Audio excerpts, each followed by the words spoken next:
As with all our services and events in Jodo Shinshu, we start off with the Nembutsu.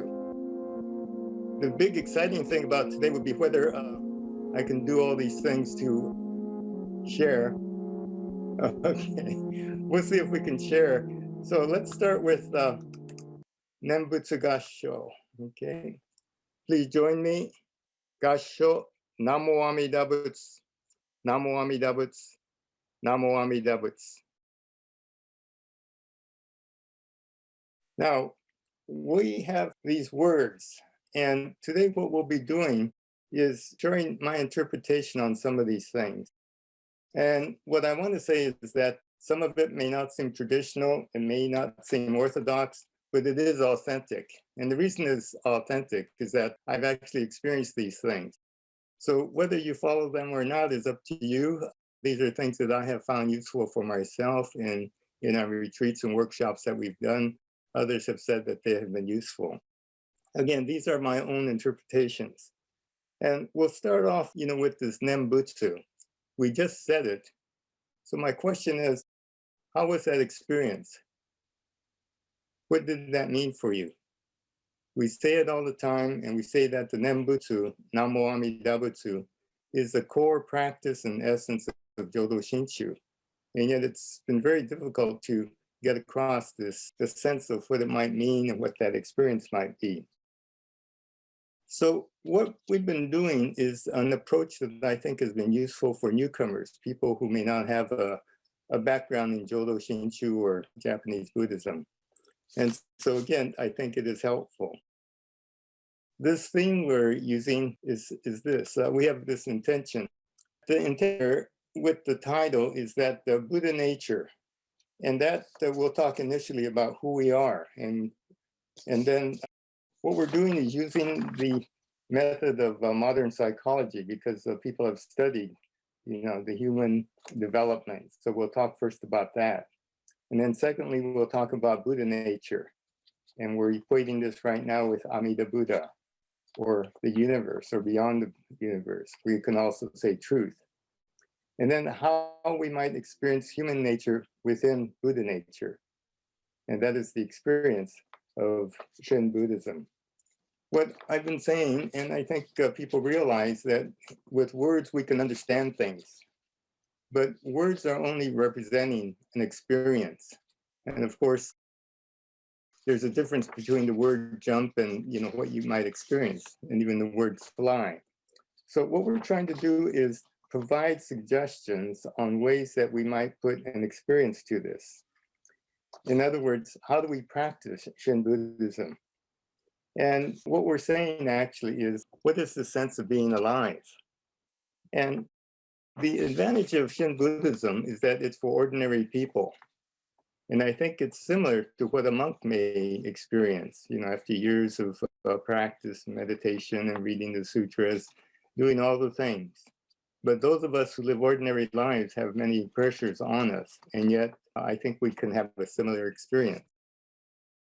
And so there are some basic key things that I'd like you to look for.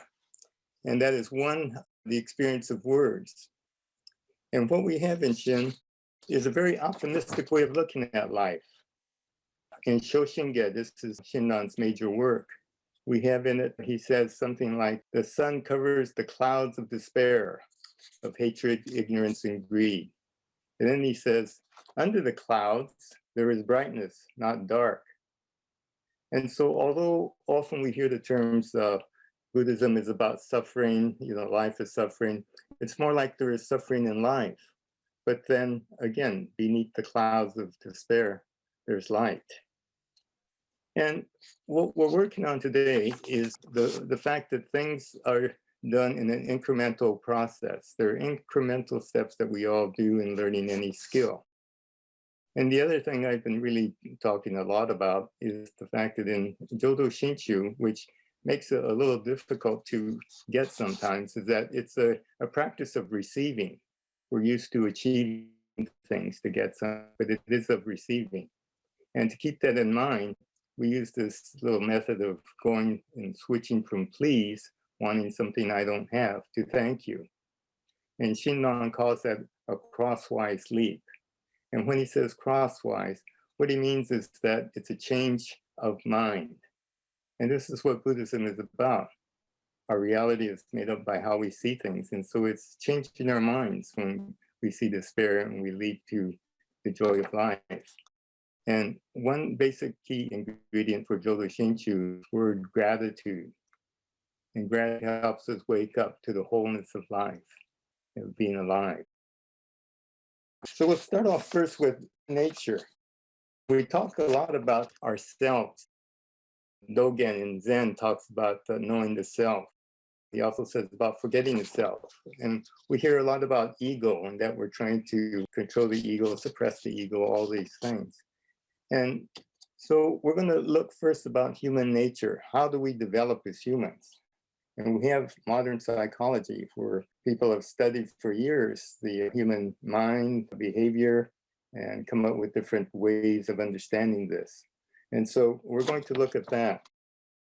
There's also a branch of psychology, the newest school called transpersonal, which involves the spiritual nature of man. And I did intentionally study this in more detail, got a degree in it so that I was able to really understand things. And the interesting thing, and the reason I was attracted to it, was that transpersonal psychologists have been studying Buddhism, because the Buddhists have studied the mind and consciousness for 2,500 years. And psychology, being only about 100 years old, realized that there's been a lot of study on this. So we'll use some of the thinking of transpersonal psychology. And so the first thing I want to key on who we are is this development from infancy to childhood, adolescence, adulthood.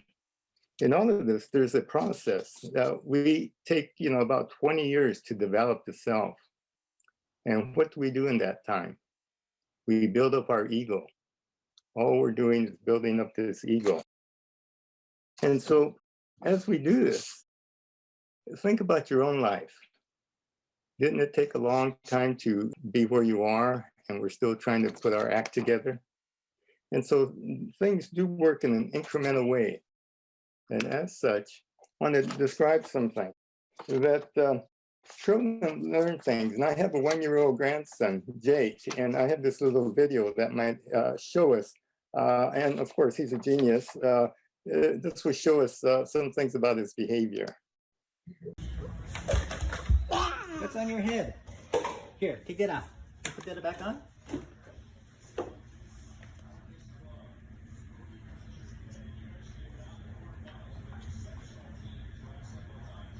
What's on your head? Hey! What's on your head?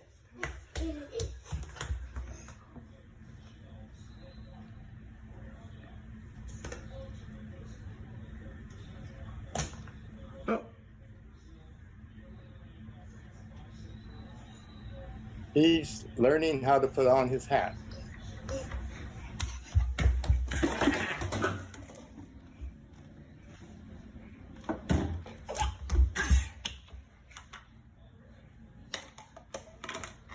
Jiggy. Jiggy. Now he's learning how to cook. So you see, it's a process. And he's learning all these things very incrementally. He's not walking yet, but he's going to learn how to walk. And soon he'll learn how to run and then skip and eventually dance and do all these other things. Now, my other grandson, Corey, is 6 years old, and he's learning letters and words, sentences. He likes to talk. He will tell you a lot of fun facts because he knows a lot of things that are interesting to him. And he'll be reading stories. He may be writing stories. Having this incrementally learning how to talk and be in discussions. So what skill do we have that we have not learned incrementally?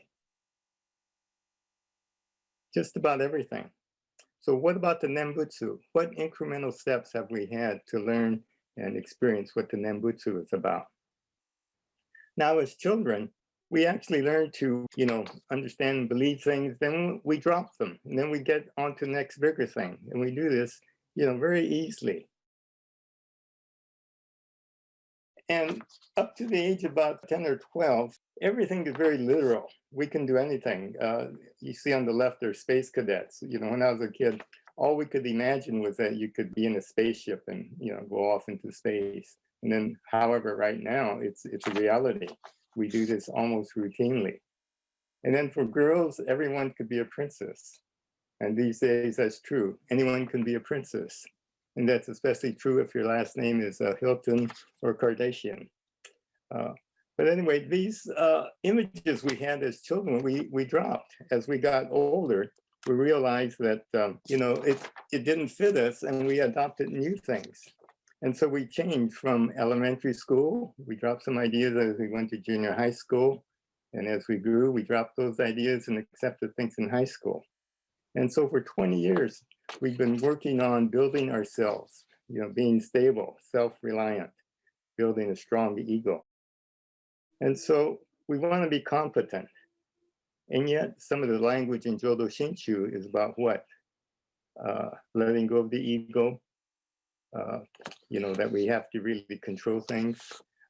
Not so much in Jodo Shinshu, but in Buddhism, there is this thought of, you know, mind over matter and things like that. And so we build this ego, and we realize how difficult it is to let it go, especially for us ordinary people. As monks, they have essentially almost no possessions. Their meals are provided by others, and it's a completely different life. They have renounced their ordinary life. But for us ordinary people, we're struggling to keep this ego, and yet we have this practice of Nembutsu. So how does that fit in? Now, this is just an aside, but as we grow, there's also something we call the shadow. And you see, we have behavior that kids have, you know, they act out lots of things. And because of the family or community, they find out that it's really not acceptable. And so all of us have developed what we could call the shadow. And on the right, you see that there's a, you know, person, the blue, and then the shadow. And that shadow is all the things that we have learned that are not appropriate, that are not acceptable by our family or community. It doesn't have to be bad. It's just that it's not acceptable. It's like being too loud or, you know, being too boastful, whatever it is. But we retain that. Now, this is where it gets a little confusing because Shinran also talks about the shadow, and he uses the term bombu, which can be interpreted to mean foolish being. I like to use the term just ordinary person. And the difficulty here is that when Shinran talks about the evil person or the bombu, it seems that he's talking about, you know, us as a whole person. And yet, if we use the method and thought of modern psychology, we realize that it's only part of us. The shadow is just a part of us. We continue to hide it. It's hard for us even to see it. You can ask your spouse or a roommate or a good friend, and those who are close to you can tell you your shadow. Of course, you won't believe them, but this is a part of us that we have hidden even from ourselves. And so it's just a part of us, it's not all of us. And so some of the language we have in Jodo Shinshu may appear that we're completely bad, but I like to think of this way of the shadow just being a part of us. And that's something that will go on. And so as adults, we continue to grow. And here you see on the left, we might, you know, have some degrees, be you know, awarded certification in something, and we go on. As we grow, we get a diploma. We think we know what we're doing. I was a dentist, and at the end of dental school, I thought I knew everything until I got into private practice. Realized I didn't know very much of anything about running a business, even in dentistry. Continue to learn through continuing education. And in the middle, you see most of us growing up, achieving, trying to, you know, again, build our ego, lead successful lives. And so it's kind of difficult to listen to the teachings, Jodo Shinshu, sometimes when it talks about, this ego that we're trying to control. Now you realize that as we grow, up to about the age 40, what happens? Athletes are old at age 40. You have Tom Brady, LeBron James. They're ready to retire. They're old because by the age of 40, the body can't sustain that high level of physical activity. And so our physical, the experience of our bodies tell us something about our life. And then you see on the right there, as we reach elderhood, as we get into our 60s, we start to slow down and our bodies tell us something more, that there are limits. And as we get older, you see the look on the man's face as he is feeling things that people my age are feeling. And when we get together, what we talk about are all our ailments, something that we thought our grandparents and parents used to do. And now we're people my age are talking about what operations and what's going on with our health. And so what we might say is that adulthood is really determined by the thought of death. Now, that may seem surprising, and yet more primitive cultures saw this, and that young people, when they reached puberty, had initiation rites where they would go out and they would actually face death. And in that, they would try to find who they are in this world, calling for a name. And this is called a vision quest. In a sense, I was very fortunate because for some reason, when I was about 11 or 12, I realized one night before going to sleep that if I went to sleep, it was just black. And that death was like that. My cousin had died at age 7 of leukemia, and maybe that was an impetus for me thinking this way. But I realized that I might go to sleep and not wake up. It would just be black. And it scared me so much. I went into my parents' bedroom and cried and said I couldn't go to sleep by myself. I was afraid and I wanted to sleep with them. And so they let me sleep with them. And if you could remember in the old days, a double bed isn't that big. It wasn't a queen or king size bed. So you have these two adults in this sort of big, I wasn't an infant, I was a 10, 12-year-old or so, sleeping in their bed. And I did this for about 3 or 4 nights because I was so afraid to sleep by myself. I just had this sense that death meant that things would go black and I would not wake up. And this is a reality that we as adults could have.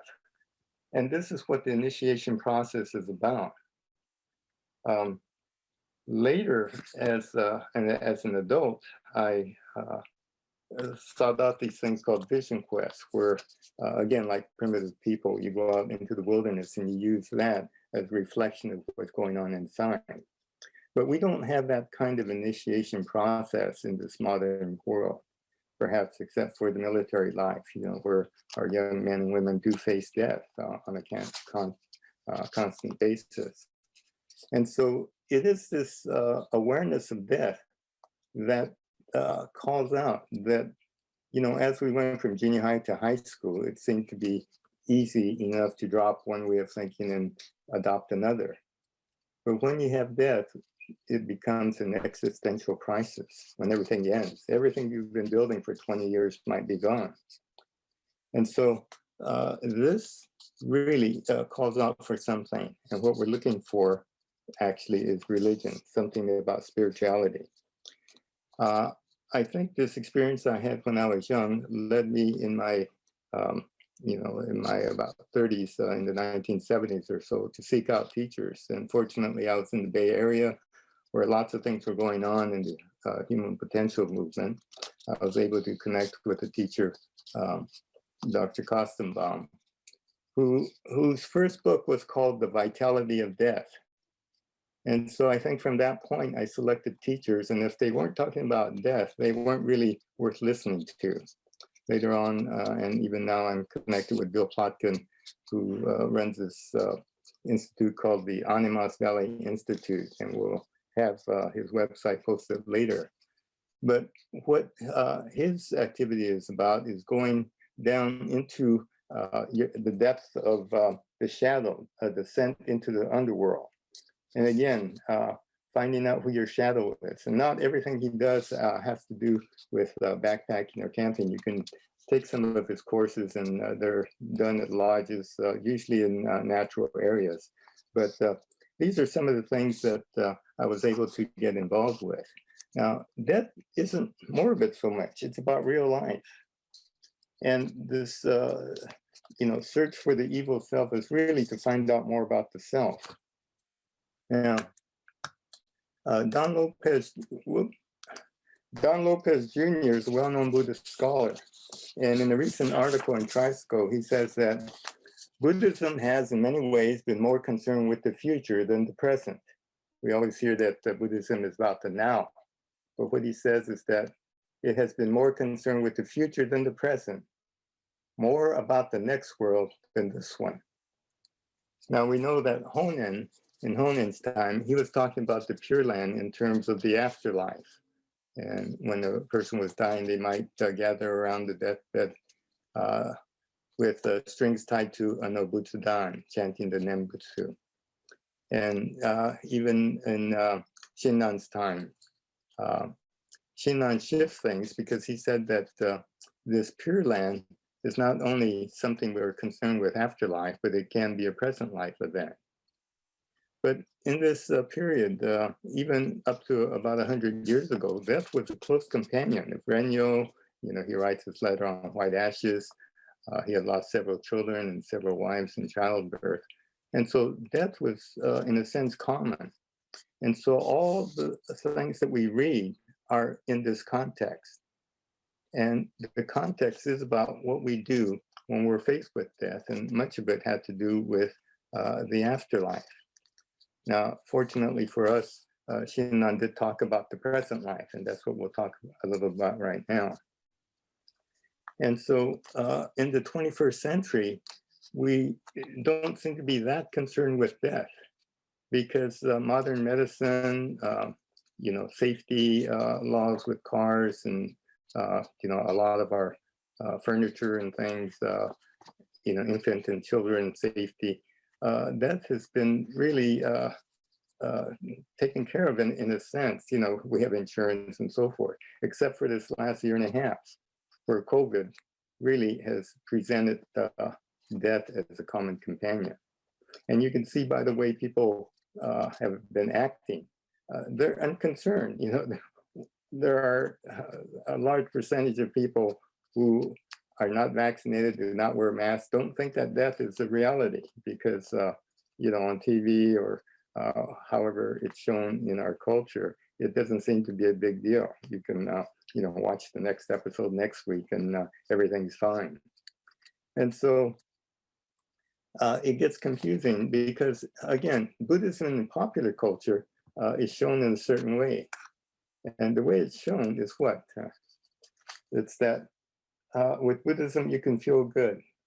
It has ways of being calm, and meditation, mindfulness can help you succeed in business. And so sometimes in popular culture, Buddhism is presented in a way where the essence of it may not be focused so much. We might call it the feel-good Buddhism. I think Reverend Matsumoto talks about it that way. And so it does help us in daily life. And so we have this reputation. I think we could use this thought of Buddhism really helping us in daily life. And it's an entry because in an incremental process, doing something that benefits us now has value. And that eventually can help us as we reach the more serious events of illness, old age, and death. But becoming familiar with Shin Buddhism in the practical everyday life is a way that we gain and see the value in it. And Nembutsu does work in this way that helps us in daily life. Losing my hair. Okay, so what I want to know is, losing my buttons here. Okay, When and how did death become an issue for you? It kind of depends on your age, but this is kind of what life is about, that we can build ourselves up for 20 years or so, and at some point we realize that there is an end. And at that point, when we confront that, we wonder what we could do. And so what has that been in your life?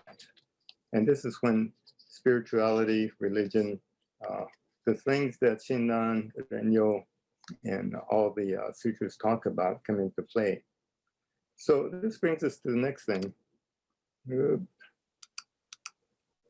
of Buddha nature. We have human nature, building ourselves up, and now we have Buddha nature. What is this Buddha nature?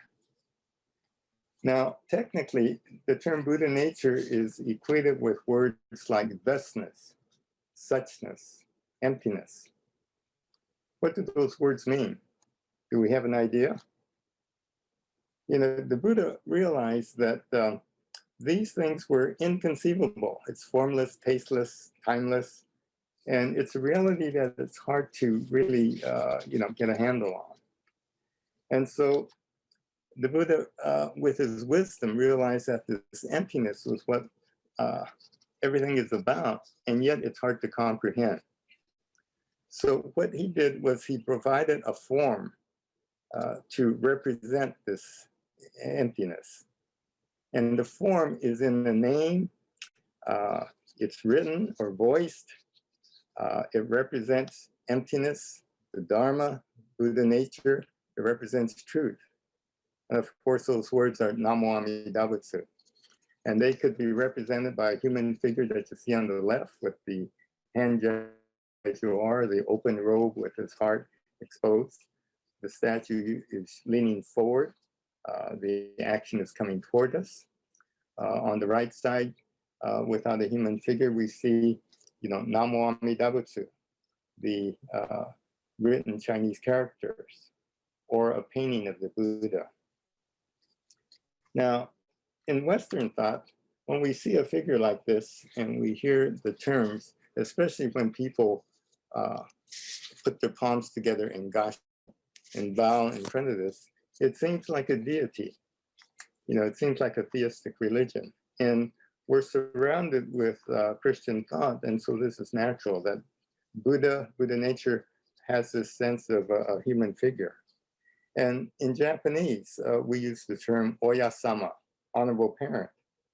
And so again, we get this sense of a human figure. Ichitaro, who is a myokunin. A myokunin is an unlearned person of great devotion. And he says, the land of bliss is found everywhere, on a vegetable leaf, on a blade of grass, on a sardine. Without saying whether a thing is good or bad, if you sense the working of Amida in and on each thing, then the truth is freed of good and bad. All good and bad are products of one's thoughts. And so a lot of the scenes we have puts Amida as a human person. And actually, it's very reassuring to have a human figure, as a loving parent. And so as even modern Americans, we can use the characters or the human figure. But for modern Americans, I think we need to see Amida in a more expanded way. Now, you have to realize this, the Buddha was lived in the time of the 6th century before the Common Era, BC. And so if he were to explain this emptiness to people, could he talk about the universe? No, he had to do it in story form. And so we have in the larger sutra, the story of the Bodhisattva Dhammakara making and completing 48 vows, the 18th vow being our primal vow. And because of that, he has become Amida Buddha. And so it made sense at that time. But in this age, we wonder about this story. We know it represents something, but what does it represent? So just recently, last week, Richard Branson went up on his rocket. And for a tiny time, he saw something. He saw the Earth from space. He was at the edge of space. And he mentioned that there was a writer who interviewed some 500 people who had been in space, astronauts. And they all seemed to have a change in their life, in their perspective, because what they saw was the Earth. Not only did they see it, they experienced this. Because we might see photos and pictures, but we have not experienced this, the sight of the Earth down below being in weightless space. And yet they did. And so this is what they saw. Now, actually, this is what astronauts saw. I don't think Branson was high enough to see the complete Earth. But they all realized that this fragile planet really doesn't have those borders between countries. And again, where are the religions? I don't know if they could see cities or not, but you again see the oneness of the planet. But in contrast, what do you see beyond that? Just space, nothing but space. Dark emptiness. And then you see, of course, stars far beyond that. And so what we see from our side is just, our vision from an egocentric point of view. Now, think about where you are right now. What is your vision of life, of the world? It's probably just the room you're in or the computer. And this is our reality. This is an ego-centered truth, but it's minuscule because this is what real life is about. Now you realize that we're on this planet and we're circling the sun, that one star there. And that star is in this galaxy called the Milky Way. And we know that there are billions of stars in the Milky Way, billions of suns. And then we hear that there are billions of galaxies.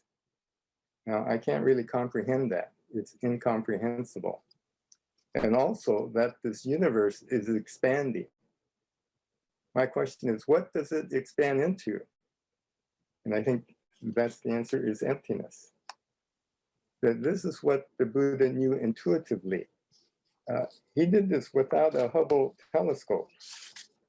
And this is what he was talking to us about.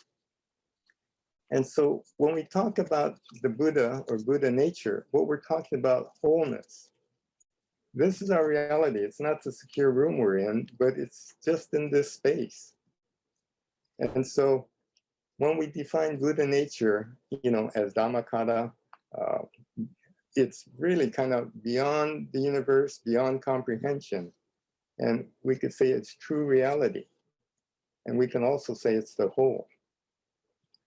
So now we have human nature, and here we have Buddha nature.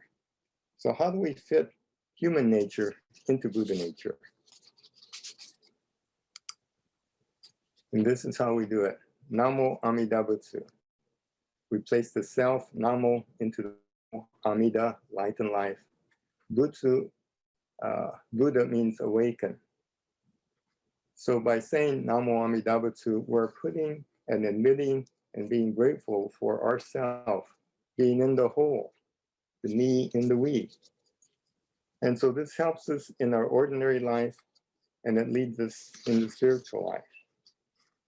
Because Amida, the whole, contains all parts, myself, everyone else. And so we see that just by saying these words, Namo Amida Butsu, we begin to experience the wholeness that we are included in all of this, all of those planets. So again, we can have understanding, which happens in the mind, and it gives us some meaning, which happens in the heart. But an experience happens in our bodies, minds, heart, and spirit.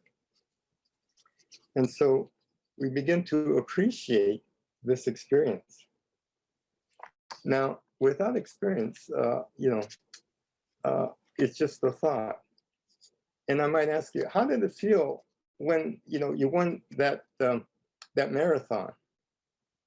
How did it feel when you were selected the best parent in California? And how did it feel when you won that gold medal in the Olympics? If you're like me, I don't know how it felt because that never happened. And so it's difficult to know how something feels without having an experience of it. So the sense of being one with Amida Buddha, our intention today is not to just give more information, but to suggest some practices. And this is what we'll do now. And just to keep in mind some of these things, that Shin Buddhism is optimistic. And it's about realizing what we have been receiving, and it's not about achieving anything.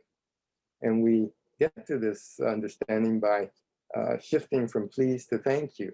And we're doing that by taking a crosswise leap, by changing our mind, seeing life in a different perspective.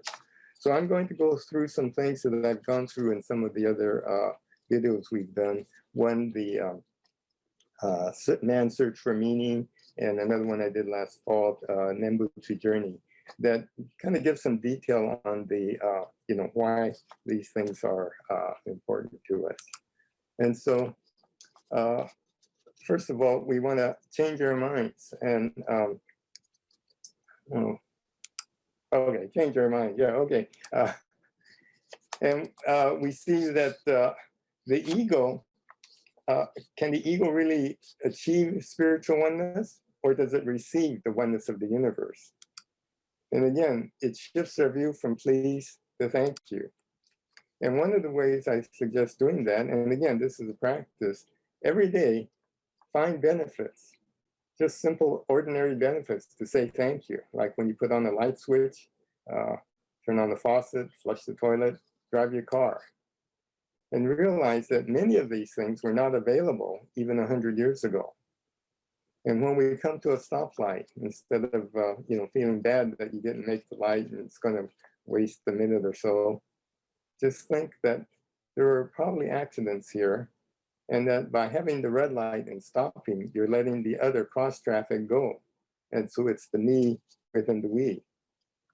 And what we're doing here in seeing these things are moving, rather than focusing on the clouds of despair, all the things that bother us, we're developing a practice incrementally of seeing the things that have benefited us, of saying thank you. And so, again, it's selective seeing and hearing. Now, the elevator definition that I like, when someone might ask you, what is this Shin Buddhism about? One way to explain it that I think can make sense to a lot of people is that we appreciate what we have to balance the desire for what we don't have. Again, it is just this balance, the middle way. It's not all life is good, but then it's just the balance. Now, to emphasize this, I want to give a story. And it's about a farmer in old Japan. And he had a little plot of land that he worked, and he worked hard at it. But it was a hard life. He had a wife and a couple of kids, and every day he would wake up, and he lived at the east side of this long valley. And as he woke up and went to work every morning, he looked across this long valley, and on the other side, as the sun was rising, he would see a house. And this house must belong to a very rich person, because that person had his house surrounded by a golden wall, because the sun reflected off this golden wall, and he saw that every morning. And so he had this idea that he shared with his wife, that that man was so rich to have a wall plated in gold that he might give this poor farmer some money and make his life easier. And she liked the idea. So she made him a lunch one day. So early one morning, packed a bento, rice balls, and a little tea in a gourd. And he started off. And again, as the sun was rising in the morning, he left, and he could see the house way across the valley. It's like the Santa Clara Valley from the East Foothill, if you walk across. It took a long time. And around noon, he was only halfway there, stopped and made his bento with his rice balls with umeboshi, maybe some tea. And he continued on. And it was near the end of the day that he finally reached the other side, the western side. And he started to climb the small hill. And as he was getting near the place where the house would be, he was rounding a corner, very excited that here he was going to meet the man who was so rich and ask him for just a little gold to help his life. And as he came around the corner leading to the house, he saw it. And in his mouth, his jaw dropped open. And he felt so disappointed because he had gotten so excited about this venture. And what he saw just disappointed him so greatly, because what he saw was an abandoned shack. And what he mistook as golden walls was a window. And that morning sun was shining on that window and reflected back a golden color. And he was so disappointed that all he could do was sit down on a rock and was close to tears. And with that, he looked back toward his home, and realizing that this whole day was wasted just coming across this valley and not having what he thought. And as he sat down and looked back toward his home, the sun was setting behind him. And what he saw amazed him, because that setting sun was reflecting off a window from his house. And he saw what he thought was a golden wall.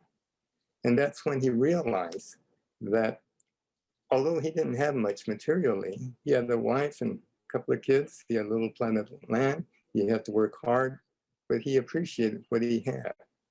And with that, all he could do was put his hands together and say, Namo Amida Butsu, Namo Amida Butsu, thank you. And so it was this shift, this crosswise leap, which led him to experience the value of Nenbutsu. Now, the second thing I want to talk about is about Shin is this, that it's the process that we're talking about, the process of awakening. And what we're awakening to is that it is a process. And my teacher, Kendrick Mercer, had the saying, life is a process and not an end. If you don't enjoy the process, you will hate the end.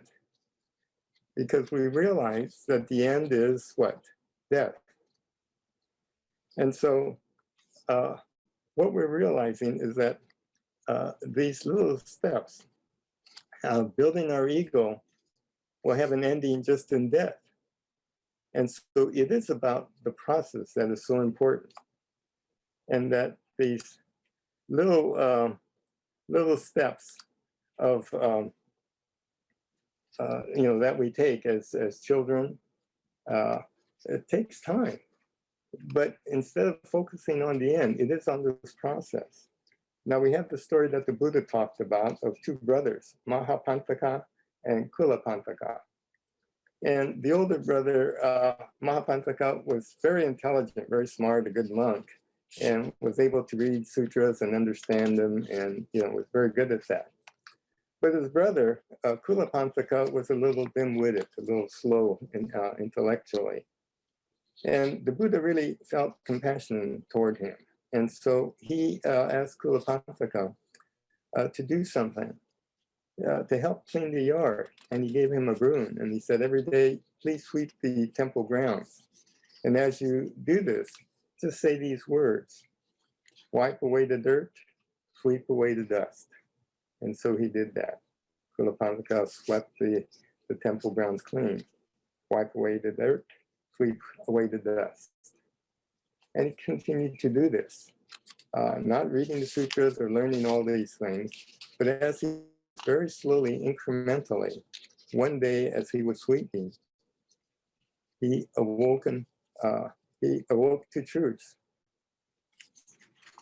because the dirt and the dust represented his own limitations, and that just by this saying, sweep away the dust and dirt, was a way of realizing that it was these incremental steps.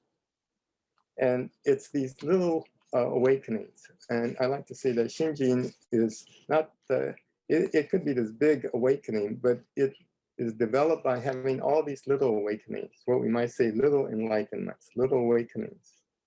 And so all these little awakenings help us lead to a larger awakening. Now, a third thing I want to get into is all these negative things that we think might affect us. We have the First Noble Truth, which tells us that, you know, it's these problems in life that lead us toward realizing that it's our situation and that we're involved in this. But then the beautiful thing is that there is this third noble truth, and we are able to have a determination in that. And what, oh, yeah, here's the Akula Pantaka.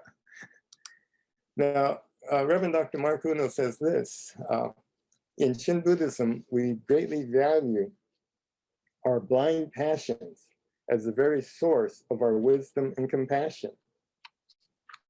And this is the concept of Nishu Jinshin, or two aspects of deep mind. And this is kind of the basis of our 18th vow, that it is our negative things that help us see the bigger picture. It's our limitations. This is a growth choice. And so we do admit to our limitations, our dark side, our shadow. And as we appreciate the negative, it's a process toward awakening. And what we awaken to is the efforts of others. The efforts of others is another way I like to describe Amida Buddha. We hear the term other power. I like the term efforts of others, because we can think of the efforts of others being that of just parents and relatives, teachers, friends.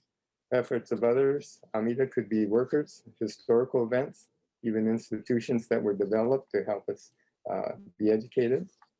Efforts of others might be plant and animal life that sustain us, and all of the elements of the earth that support us. So when we think of Amida and you hear the term other power, we might interject the term efforts of others, because many other things have contributed to our being this way. So just in summary, encountering a barrier, a setback, allows us to change our mind, to see benefits, and then to express our appreciation. So now we'll go along to, ooh, here we go, okay. Oh, wow, that's fancy. Okay, okay, we've got a few more here, but the hig to hug, the three poison, hatred, ignorance, and greed. We can change hatred to humility, ignorance to understanding, and greed to gratitude. And that's if we take the first letters, HUG, or hug, spiritual hug. And I talk about this in the other seminars that are recorded. But again, here we have a thought that often the Nembutsu may not cure something, may not really resolve it, but it helps. It's like a hug. And that, let's see, here we go. And that it could make us feel better. And I give the story of Jun and his grandfather. And what we learn from this story is that a hug can help us, and Nembutsu can help us in many situations. You know, when we're hurt, it can help, you know, give us some love. We can say it, and a hug helps us when we're sad or lonely.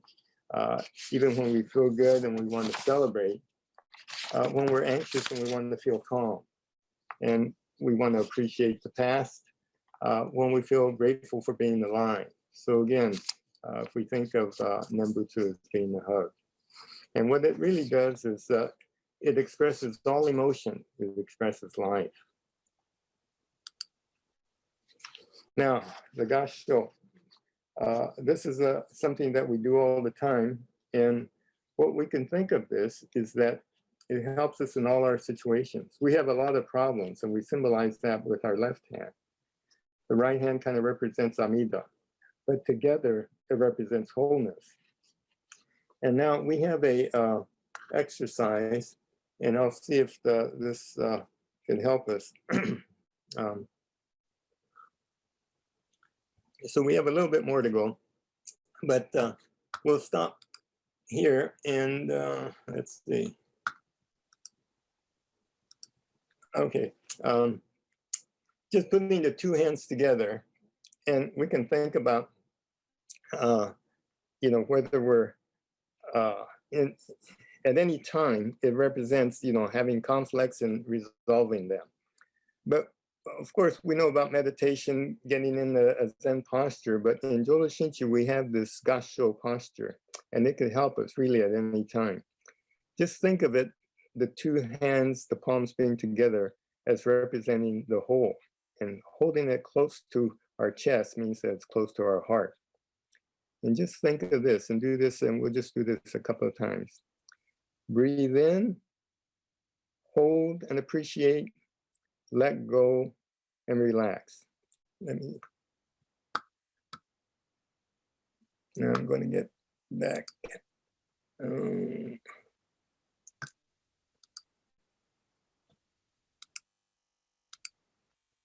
Okay.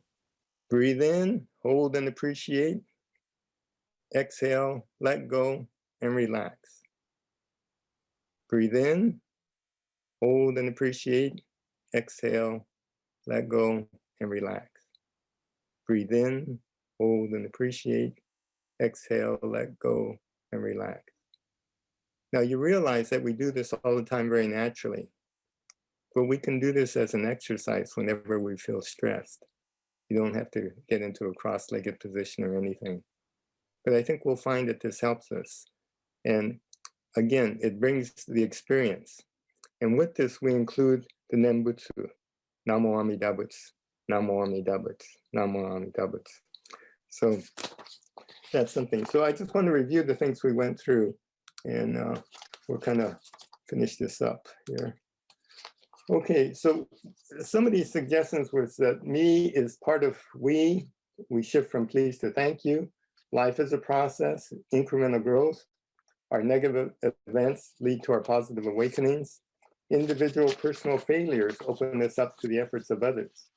And moving from hig to hug, a spiritual hug supports all conditions and emotions. And the Gassho, this ritual of oneness, just breathing in life, appreciating life, letting go, because we need to let go, and just being, its wholeness. So we're going to finish up with our temple services. Now, again, all these things could be done at any time as ordinary people, but we do go to temple services, and I want you to be thinking, hopefully we'll be getting back to our regular services. And when you do, think about this, because we attend and we listen to the Dharma talks, but there are all these rituals, and we might really put some thought into its meaning. So as we enter, traditionally, we enter with our left foot, and the left side represents our egocentric self. And there's a slight bow of respect, of humility. And the first thing we do, we go up to the incense burner there, again, do a slight bow, step forward with the left foot, and stop in front of the burner. I don't know if we'll be using the granular incense during COVID, but typically we would take a pinch of the granular incense and put it into the burning incense burner. And what that represents is impermanence, that solid things, excuse me, turn to smoke, ashes, and fragrance. We can also honor all those who have passed. And we're acknowledging this whole process of life and death. And then putting our hands together in Gassho, we look up into the altar of the Buddha, which represents wholeness for us. And again, reciting the Nembutsu, Namo Amida Butsu, being together with light and life, and we're awakening to that. And then a deep bow, which is called a Lai Hai, where you bow almost 90 degrees to really show respect. And then stepping back with our right foot. And then going and taking a seat. The next thing we do is what? We chant sutras. And what we're doing is being in oneness with everyone else. We're chanting sutras that have been chanted for 2,500 years, maybe in a different language, but this has been going on. So it is the me and the we. And we're settling our minds. You'll notice that after the chanting, our minds are settled. We're prepared to hear the Dharma talk. But at the end of the chant, we do Nembutsu 6 times, first by the leader of the chanting, and then the others. The chanting could be a preparation for really experiencing the Nembutsu. So next time we do chant that in a service, think about that. As you're doing the 6 Nembutsus at the end, say each one and get a sense of that as an experience. And then as we leave, after the chanting, we hear the Dharma talk. And as you listen with deep hearing. In other words, there's a message and there's a deeper message often. So it's also helpful to give Dharma talks, and hopefully more lay people will give Dharma talks, because in order to do that, you have to read a bit and, have this understanding yourself and explain it in a way that is meaningful to you.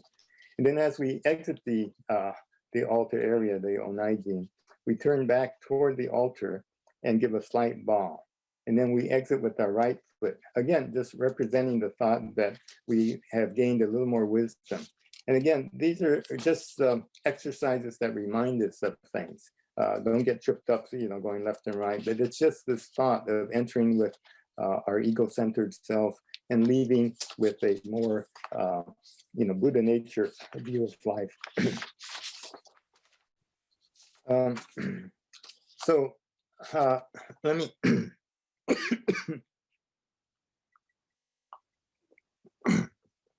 So what we've done today is just kind of looked at traditional themes and kind of updated our perspective. Hopefully this was helpful to you. And so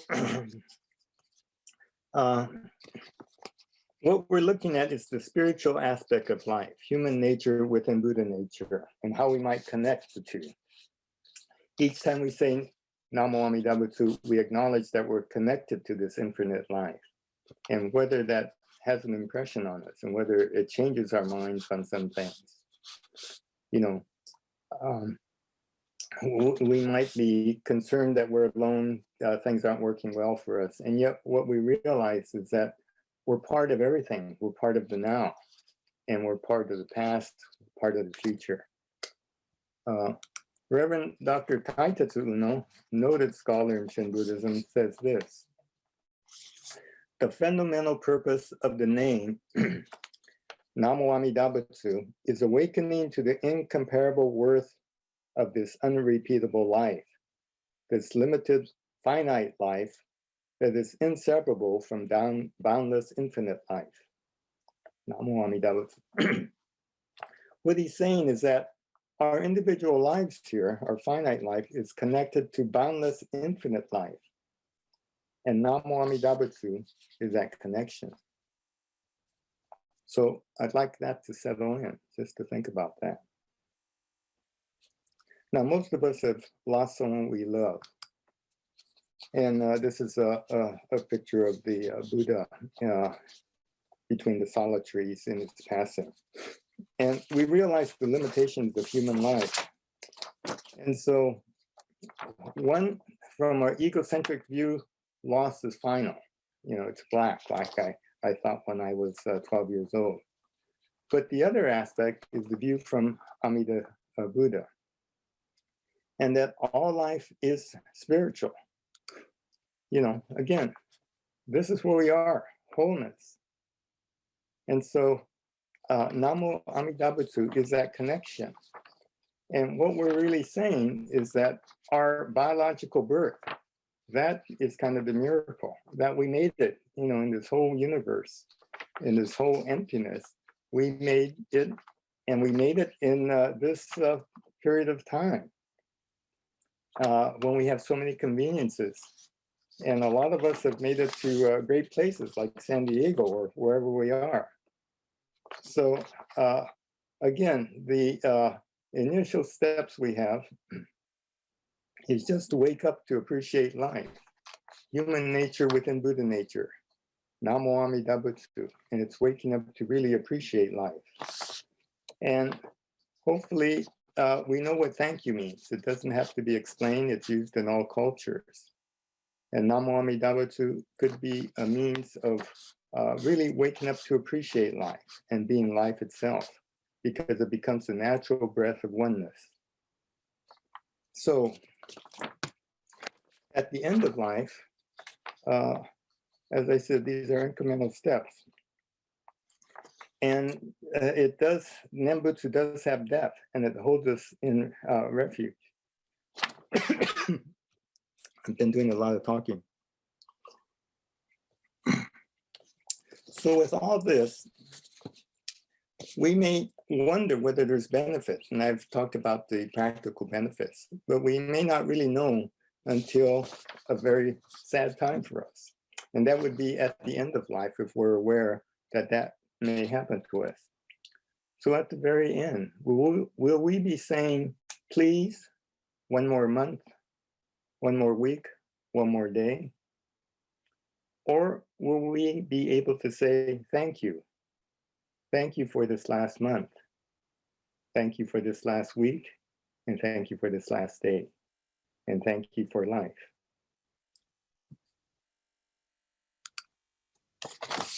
This, I feel, is an experience of Nembutsu, Namo Amida Butsu.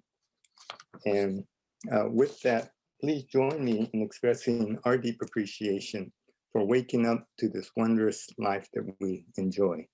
Please join me in Nembutsu, Gassho, Namo Amida Butsu, Namo Amida Butsu, Namo Amida Butsu, Namanda.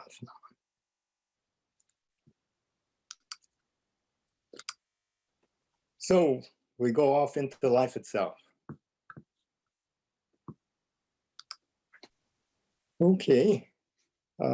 Thank you for, went on a little longer than I thought, but we made it through. I think we have time for questions. Let me just say a few things here. I mentioned some other videos that we've done. One was done for BCA continuing education called the, let's see, Man's Search for Meaning. And then last fall, I did a tri-temple seminar called Nembutsu Journey, and that will add some things. I was able to have an article in Tricycle Buddhist Magazine, came out in the fall issue, the fall 2020 issue. It was rated as one of the top 10 articles of 2020. And it's called, it's on gratitude. And I think Tricycle and other Buddhist magazines are beginning to see the significance of Jodo Shinshu. I have had another article that is accepted and should be out perhaps in the winter 2021 issue that may be out in November. And I'm calling, I call that Finding Spirit in the Ordinary. And I describe attending a Jodo Shinshu temple and what some of the activities are about. I have a line in there inviting people to visit a Jodo Shinshu temple. So hopefully there may be an increase of visitors. And I also want to mention that I haven't gotten the dates yet. The hardest thing about these retreats are finding the place and the right time. But again, I'm hoping to do a seminar down in Southern California at the Zen Mountain Center. I haven't found the date yet, and maybe in the summer or fall. And then one perhaps in Northern California. We usually go to the Land of Medicine Buddha or the Quaker Center. I mentioned AVI, Animas Valley Institute. Yeah, that's a great place to have some depth. Invite people to join us on Wednesday nights for Buddhism 123 from 7 to 8:30 every Wednesday. And I want to acknowledge Bill Teague, who does all the fancy work. I just yak on, and Bill puts a lot of work in on the graphics and so forth, and gets us plugged in so people can watch. So yeah, that concludes this. One last thing, this is free, but if you are inclined to donate, the temple is willing to accept any donations. So thank you. So let's go to some questions. Sensei, I just want to let folks know that if it's okay, we will go ahead and be going to speaker view for the questions. So on the recording, we'd like to be able to record the person asking the question. If that's not acceptable, just stop your video feed. So at this time, we're going to go. Do you want to do the pictures or? You want to do that now? I think everyone's here now. Okay, let's do that now then. And then, So you have a minute to go ahead and decide if you'd like to be in our snapshot. We're going to go ahead and ask you to be ready to smile or wave. And I have to go through the several galleries to get a copy of everybody. But if you've had a chance now, I'll give you 10 more seconds before we go to the gallery view. So we'll do this twice. So right now, nice big smiles, waves if you want. And one more time, nice big smiles, wave if you want. Wow, some good looking people there, Sensei. of course. So at this time, Sensei, if you do want to take questions, it'll be speaker view. I'm removing the pin, so whoever's speaking will be controlling the video feed. Please unmute if you'd like to ask a question. Sensei says the harder the better. Isn't that right, Sensei?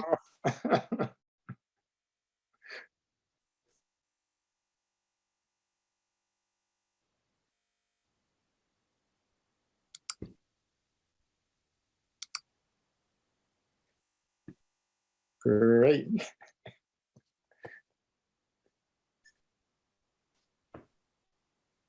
We have a knowledgeable group. They have all the answers already. Yeah, Leo. Hi, thank you so much for this morning's session. And I greatly appreciate how you described, let's see, the crosswise leap as a change of mind. I find that very helpful because when I read about the crosswise leap in the writings, sometimes it's hard for me to wrap my head around it. And so I think it's a really nice way of looking at it. And when I look at the, let's see, for example, from the notes on Essentials of Faith alone, Shinran writes that he writes about the leaping crosswise, where he says crosswise means across and leaping means going beyond. And so it sounds like, you know, that when it's not just a simple change of mind, but a change of mind that leads us to go beyond.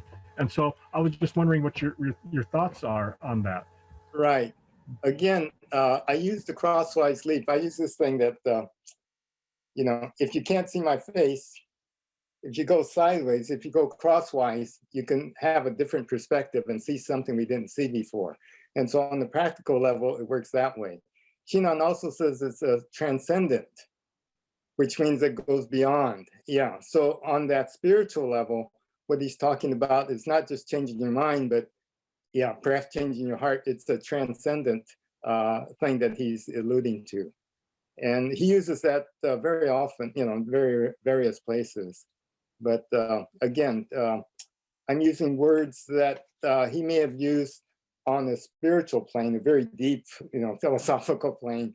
But we need to include that in our everyday, you know, for us modern Americans, how we might interpret that. And changing our mind is something, you know, we can do every day.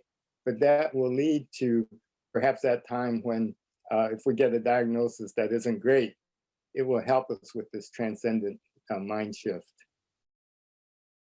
Thank you so much, Sensei. Yeah, Julie. Oh yeah, hello. I was just wondering, kind of building on the crosswise leap is, and the idea of negative events lead to positive growth. How do you avoid just getting stuck in the negative events and not making the leap over to the positive growth? Yeah, that's a lot of negative things going on. And that's where, again, the Gash show that, you know, all these things are going on and putting the two hands together may not resolve it, but this is, I feel, the Buddhist middle path. that many things are not resolved. And Shinran says that I do not know good or bad as Amida knows. And again, what he's saying is that, my egocentric view, there are things that I know are right and those guys are wrong. And yet from, the view of the astronauts, from space, what is good or bad? Is that volcano good? Is that flood? Things have been going on on this planet, apparently 4.5 billion years. So from the human point of view, I think just having this gesture of the Gassho and not trying to eliminate bad. But I think in Buddhism, we don't retain, but we acknowledge that that negative side always is there. And that a forest fire is a terrible thing. It burns houses and so forth. But then we're told that if the forest did not burn as they did for centuries, we wouldn't have new growth. We wouldn't, the environment would not change. So from the human point of view, we build houses and forests, and then when we have a fire, we say it's bad. But from another point of view, it is necessary for the earth to sustain itself.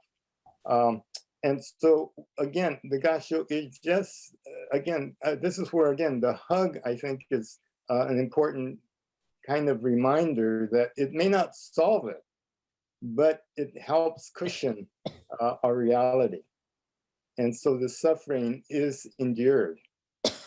So is that helpful? Yeah, that was very helpful. Thank you. Yeah, Emmy. Oh, you're coming. Other thoughts? Otherwise, email Bill and he'll answer your questions. No. Yeah, we invite you to join us on Wednesday nights. Yeah, if you have questions. The thing I've been saying, and people have done this, our Dharma talks are one way. Minister or someone gets up there and blah, blah, blah, blah, blah. It's like, I always use the example of bingo. You call out numbers, and if the card holder has the right number, it's a good, bingo call. If the sermon hits the right points, it's good. But a better method are the discussion groups, because Shinran worked in what is called kols. He never had a temple. He went to people's houses. And so meeting in small groups and whatever activities we have, are very useful. But anyway, having feedback and discussions is another way. And the third way is individually, and people have asked questions individually. But this is where it gets beyond theory and, just a doctrine. And you say, well, my life is about this. How does the Dharma apply? So I'm very open, and I've, talked with people individually about situations. So what I'm saying is that doctrine is important, get the big picture, discussions are important, but this is about life, and it is about resolving personal issues. And I think Shin Buddhism, especially for the ordinary person, can bring these deep truths that the Buddha awoke to help us negotiate our way through. May not be the answer, but it really helps, helps us in our travels, in our journey. Okay. Anything else? Good to see people from other areas. So any other questions? Yeah, we're almost out of time, so we could end this. Anything else? Bill? Yeah. That'd be fine, Sensei. Let's go ahead and have, if you don't mind, we'll do another closing show. But everyone should know that we will be posting the links you referred to on our website very soon, as well as a recording of this video, if you would like to go back and see it. In the YouTube video, the end screens do allow us to add some links. So the links will be in the video. They'll also be on our website. Yeah, and that's it. I don't know how to do this, but Bill can help with the Man Search for Meaning and the Nembutsu Journey videos that were done last year. The one thing about this COVID situation is that rather than giving live Dharma talks, I've had to record them. It's been a challenge for me because it's hard to talk into a screen. And then having to do that every week. And anyway, so those are available, I guess, on our website, but you know, if you're interested. So again, thank you very much for coming. I hope this has been helpful. Please join me in Nembutsu Gasho. Namo Amida Butsu. Namo Amida Butsu. Namo Amida Butsu. Namo Amida Butsu.